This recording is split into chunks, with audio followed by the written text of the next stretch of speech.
Scam जो हर छोटे बड़े अमीर गरीब सबके साथ होता है, लेकिन कोई आवाज नहीं उठाता, और जो कोई इसके खिलाफ आवाज उठाता है या तो वो बंदा गायब हो जाता है या फिर इसका चैनल।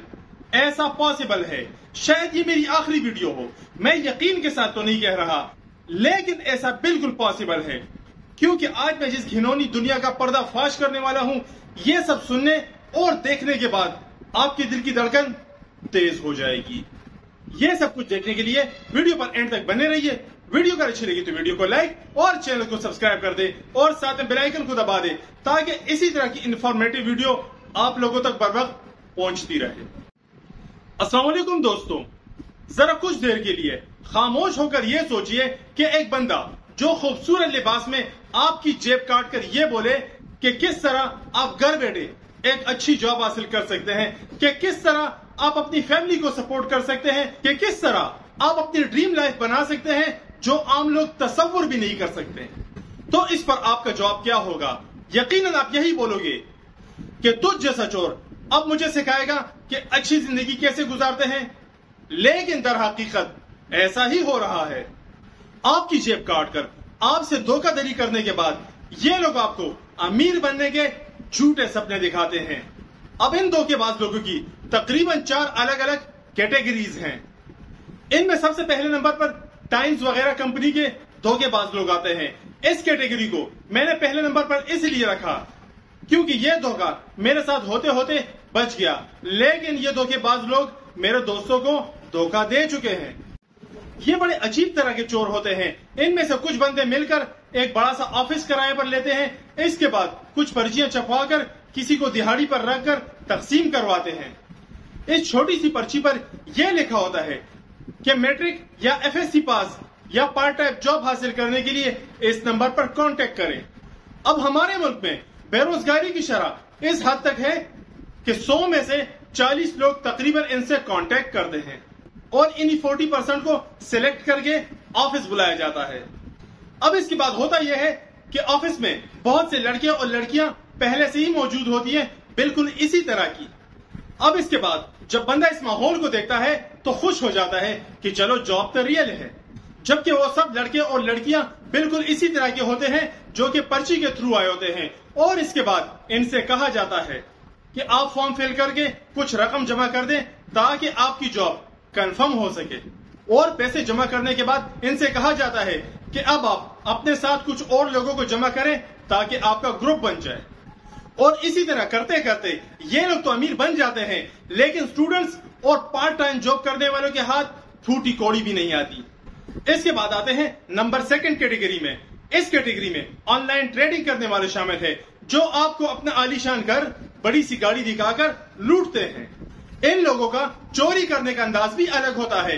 ये लोग किसी बंदे से ट्रेडिंग का कोर्स रिकॉर्ड करवाते हैं और इसके बाद हर एक प्लेटफॉर्म पे कहते हुए नजर आते हैं कि अगर हमारे जैसा आलीशान घर लेना चाहते हो तो मेरा फलां कोर्स ले लो, मेरी जैसी बड़ी गाड़ी लेना चाहते हो तो मेरा फलां कोर्स ले लो, अगर हमारी तरह ड्रीम लाइफ जीना चाहते हो तो मेरा फलां कोर्स ले लो।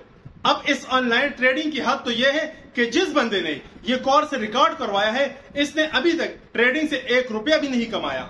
अब जो बंदा ये कोर्स सेल कर रहा है, इसने ऑनलाइन ट्रेडिंग से 1 फूटी कौड़ी भी नहीं कमाई, बल्कि स्टूडेंट्स लोगों को ये कोर्स सेल करके ही इसकी कमाई का जरिया है। और नंबर 3 पर है मोटिवेशनल मदारी। ये आपके इंस्टीट्यूट, आपके कॉलेज, आपकी यूनिवर्सिटी, इवन के हर एक एजुकेशनल प्लेस पर आकर ये कहते हैं कि मैंने अपनी जिंदगी में बहुत कुछ अचीव कर लिया है। 3 पीस में खड़ा ये बंदा अपने आप को ऐसे पेश करता है कि दुनिया का सारा माल, सारा पैसा इसके पास है, और दुनिया के जितने भी अमीर तरीन लोग हैं सब इसकी ज़कात पर अपनी जिंदगी का गुजर बसर करते हैं। और अपनी स्पीच खत्म करने के बाद जब इनसे कोई सवाल पूछता है कि ये सब हम कैसे अचीव कर सकते हैं, तो जवाब मिलता है कि मेरे इंस्टीट्यूट में एडमिशन कर लो, मेरी यूनिवर्सिटी ज्वाइन कर लो। अब होता यह है कि ये लोग लाखों रुपए आपसे हड़प कर लेते हैं और कुछ साल बाद आपको एक डिग्री दी जाती है, और इस डिग्री पर आपको 3rd डिग्री जॉब भी बमुश्किल मिलेगी। लेकिन दर हकीकत ये मदारी लोग आपको धोखा देकर आपकी वजह से अमीर तरीन बन जाते हैं। नंबर 4 और सबसे आखिर में आते हैं सोशल मीडिया इन्फ्लुएंसर। ان میں سب سے زیادہ اور تقریباً سب کے سب ولاگر ہیں۔ بظاہر یہ لوگ خوبصورت لباس اور عالیشان بنگلے میں ہوتے ہیں اور ان کے پاس لگژری گاڑیاں ہوتی ہیں، لیکن اصل میں ان کا کام فیک ایپس اور فیک ویب سائٹ کو پروموٹ کرنا ہے۔ ان لوگوں کے بھی عجیب ہی چونچلے ہوتے ہیں، اپنی ہر ایک ویڈیو میں یہ کہتے ہوئے نظر آتے ہیں کہ فلاں ایپ سے میں نے اتنا کما لیا، اس سے میں نے یہ لے لیا، اور ہر ایک نئے دن ایک نئی ایپ آتی ہے۔ اب ان لوگوں کی حقیقت تو یہ ہے کہ یہ لوگ فیک ایپس اور فیک ویب سائٹ کو پروموٹ کر کے اپنی لگژری لائف انجوائے کرتے ہیں، لیکن ساتھ میں نیو جنریشن کا بیڑا بھی غرق کرتے ہیں۔ دنیا کے جتنے بھی امیر ترین لوگ ہیں، یہ لوگ نئی نئی ایجادات کرتے ہیں اور بڑی بڑی کمپنیاں بنا کر لوگوں کو روزگار کے مواقع فراہم کرتے ہیں، ایجوکیشن سسٹم کو بہترین بنانے کی کوشش کرتے ہیں۔ لیکن ہمارے ملک کے چھوٹے موٹے امیر انفلوئنسر کا مقصد صرف یہ ہے کہ لوگوں کو دھوکہ دھڑی کرنے کا طریقہ سکھاؤ، جوئے اور سٹے پر پیسے لگانے کا طریقہ بتاؤ۔ ان کی زندگی میں پیسہ اس حد تک ضروری ہے کہ بس لوگوں کو دھوکہ دو اور پیسے کماؤ۔ اب اللہ کا ڈر اور خوف تو ان کی زندگی سے مکمل ختم ہو گیا ہے، اس لیے دھوکہ، فریب، چوری اور سٹے بازی ان کے لیے حلال ہے۔